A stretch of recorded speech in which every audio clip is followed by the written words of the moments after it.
constat, à présent, les fraudes à la carte bancaire se multiplient. En 2015, plus d'1 million de Français ont été victimes de débits frauduleux. On parle de braquage virtuel. Alors, il y a des moyens pour s'en prémunir. Christelle Méral nous les rappellera. D'abord, le constat et des témoignages de victimes avec Arnaud Comte, Michael Guilleux et Olivier Gardette. Un mail d'apparence officielle des finances publiques ou de votre banque, par exemple. Ou encore un faux formulaire d'achat sur Internet.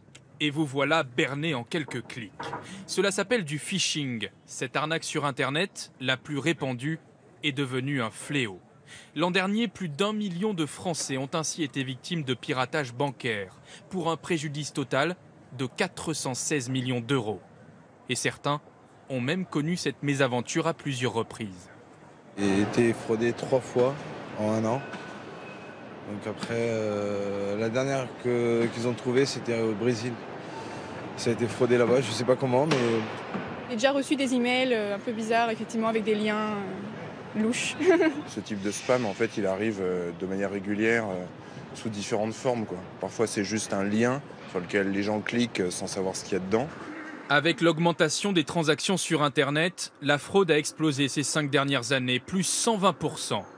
Pour l'association des usagers bancaires, cela ne signifie pas forcément qu'il y a plus de pirates sur Internet, mais plutôt qu'on ne cherche pas à les arrêter. L'impuissance est celle des banques et des pouvoirs publics aussi, parce qu'il n'y a pas de moyens véritablement mis en œuvre pour traquer les fraudeurs. D'ailleurs, quand on va porter plainte, souvent on vous dit qu'il n'y a pas besoin de porter plainte, c'est la banque qui est la véritable victime. Si 2 tiers des fraudes impliquent aujourd'hui des paiements en ligne, 1 tiers concerne toujours les retraits aux automates ou les achats chez les commerçants. Christelle Méral, nous allons voir avec vous comment éviter la fraude. D'abord, il faut être très vigilant quand on fait ses courses dans les magasins. Oui, Marie-Sophie, d'abord, il faut bien sûr prendre le réflexe de toujours cacher son code secret quand vous le tapez, mais cela ne suffit pas. Il faut aussi dissimuler le cryptogramme de sa carte bancaire. Vous savez, ces 3 chiffres au dos de la carte, il est prudent de les cacher.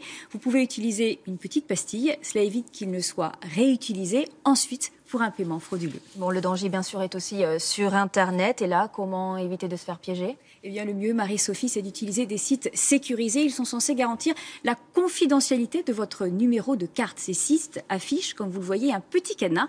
Il apparaît aux côtés de l'adresse Internet et tout au long des différentes étapes du paiement. Et puis, il faut se méfier des mails provenant d'inconnus avec des pièces jointes, car elles peuvent contenir un logiciel malveillant qui peut pirater vos données bancaires. En cas de doute, eh bien, surtout, n'ouvrez pas les pièces jointes. Et si je suis victime de fraude, Christelle, que dois-je faire ? Eh bien, si votre numéro de carte a été piraté sur Internet, il faut appeler le centre des cartes bancaires pour faire opposition au numéro qui s'affiche sur votre écran. Ensuite, il faut contacter sa banque au plus vite avec envoi d'une lettre recommandée. Si vous avez été victime de fraude, la banque doit impérativement vous rembourser immédiatement. Si elle s'y oppose, il faut alors saisir la justice et éventuellement un avocat. Eh bien, merci beaucoup, Christelle Méral. Concernant